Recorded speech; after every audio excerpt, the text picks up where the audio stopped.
Hello everyone, welcome back to another episode of Shoranak's Advance.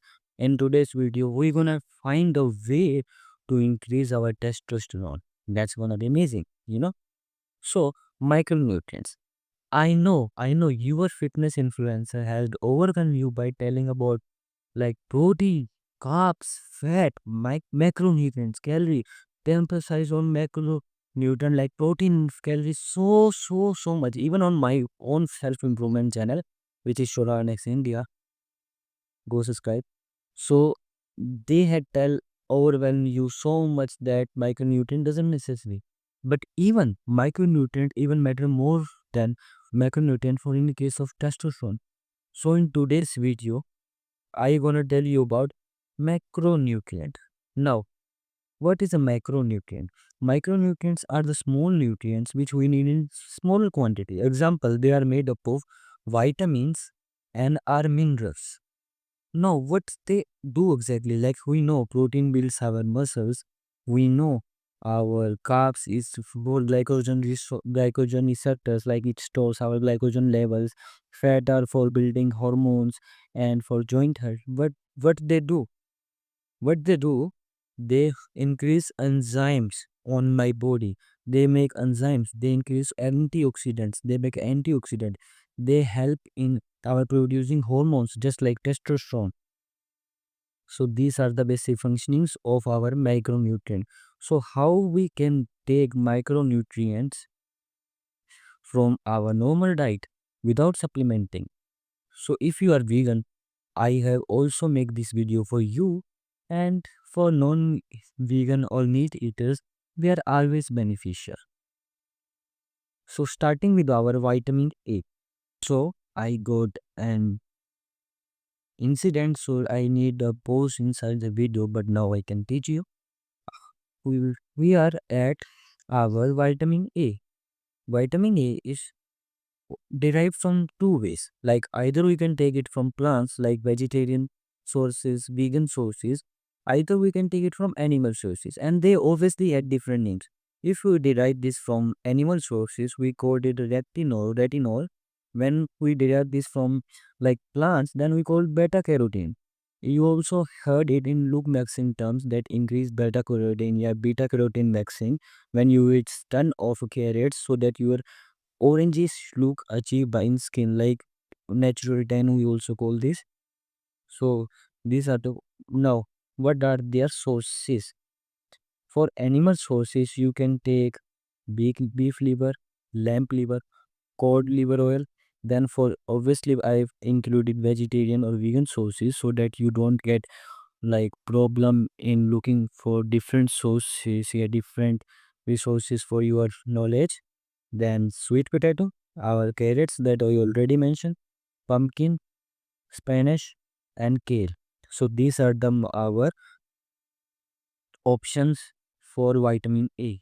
Now moving forward, now we come to our B vitamins. So B vitamin series number one, vitamin B1, which is thiamine, also in scientific language.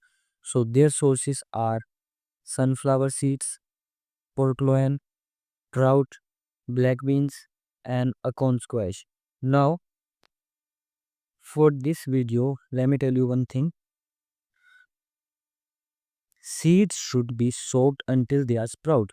Like every seed I tell in this video, like if it doesn't matter if it is a sunflower seed, doesn't matter it is a pumpkin seed, they should be soaked until they get sprout, so that what is the like purpose of doing that is improving digestion so that we get more bioavailability of a nutrient. Because in animal sources bioavailability of micronutrient is very good, but in plant sources it's not like same like animal sources, so we need to take small measures to increase the bioavailability. So it also reduce anti-nutrients. Yes, plant food sources contain a ton of anti-nutrients, so we need to take a care of that also. Now, how we should take our vitamin A? I forgot to mention that they are fat soluble. Vitamin A is our fat soluble vitamin, which means if we take it with the fat source, it bioavailability increase very much likely good. So If you are eating a vegetable soup with for vitamin A, cook them in a ghee, clarified butter, and use olive oil, any fat source. And if you are eating animal food source, then you don't need to do anything much else because they also contain a good amount of fat. They are also fat sources. Moving forward, our vitamin B2, which is riboflavin. No, our also sources is beef liver, then lamb liver, then mackerel, then milk, then eggs. I have an opinion. I never tell anybody to change something just because I say to you. But I believe as a man, you should follow a vegetarian diet, not a vegan diet. You can, if you don't want to eat meat, you don't want to kill person actuality, then you can go to vegetarian diet. But vegan diet is not a good to go. But if you are vegan dieter, then it still matters according to you. Then coming forward, our vitamin B3, which is niacin, our beef liver again, then chicken breast, then tuna, then pork chop, then turkey. Now, there are some sources that keep repeating because they are the rich sources. Now, I never promoted to eat beef liver. I am Hindu and I never eat it and never will eat it. But if you are someone who's from outside of India, then you should be taking care of that. Moving forward, our vitamin B5, which is pantothenic acid. Now, our beef liver again, sunflower sees it. So there is a vegetarian source, you don't need to worry. Our salmon, avocado, then chicken breast. Then our vitamin B6, which is also called pyridoxine, या फिर हम इसको इन हिंदी या Indians pronounce कर देते हैं pyridoxine. वैसे actually भी नहीं था. What it do, it lower our prolactin while increasing dopamine. Prolactin is a, like how I explain, is a chemical that you don't want in your body that decreases your testosterone, that disrupts your hormone levels. So what vitamin B6 do, it increases your dopamine, which result in lower prolactin. That's good for you. And what are the sources? Our beef liver, then our salmon, then our chicken breast, then our tuna, then our turkey. Now these two sources and these sources are keep repeating. Now moving forward, our vitamin B7, biotin, which are people supplemented nowadays because they have seen so many look maxing videos. They want to make their hair look good. They want their skin look good. They want their nails like shiny, so they take a biotin.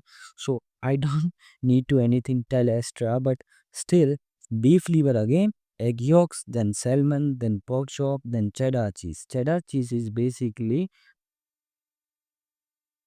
cheese derived from milk. It is not paneer. If you think paneer is a cottage cheese, if you are Indian person is watching me, then our vitamin B6, which is also called folate, that Indians are not deficient in. Indian are deficient in most of the micronutrient, but the folate, yes, you take it in good quantity. Now, folate is mostly present in plants.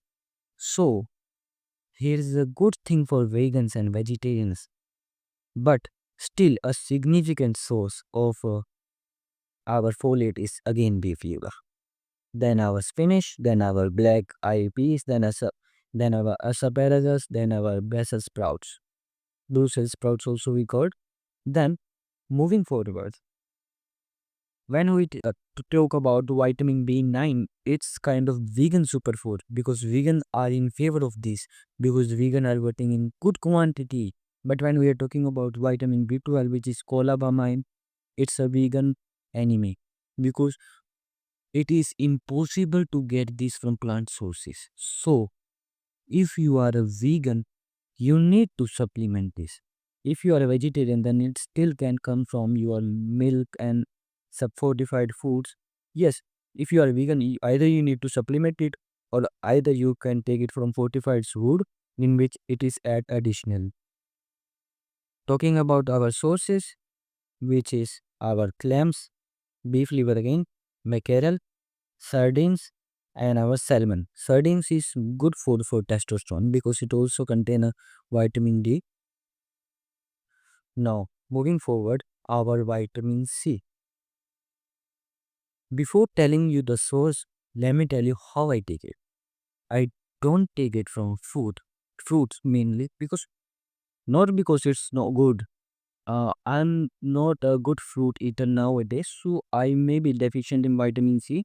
So I just go to chemist and ask for lim C vitamin C tablets. It's just 20 rupees for I guess 15 tablets. So it's very cheap and it will give you 500 IU vitamin C, which is good.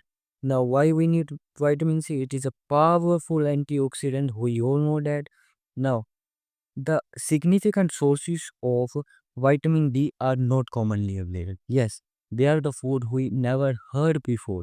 They are like kakadu plum, arola cherry, camu camu, then blackcurrants. They are popular in West. They are not so like uncommon, but still quite significant sources that are commonly available in India and outside, which is red bell pepper. It is said that one red bell pepper is equivalent to 3 4 oranges, and it's also scientifically truth.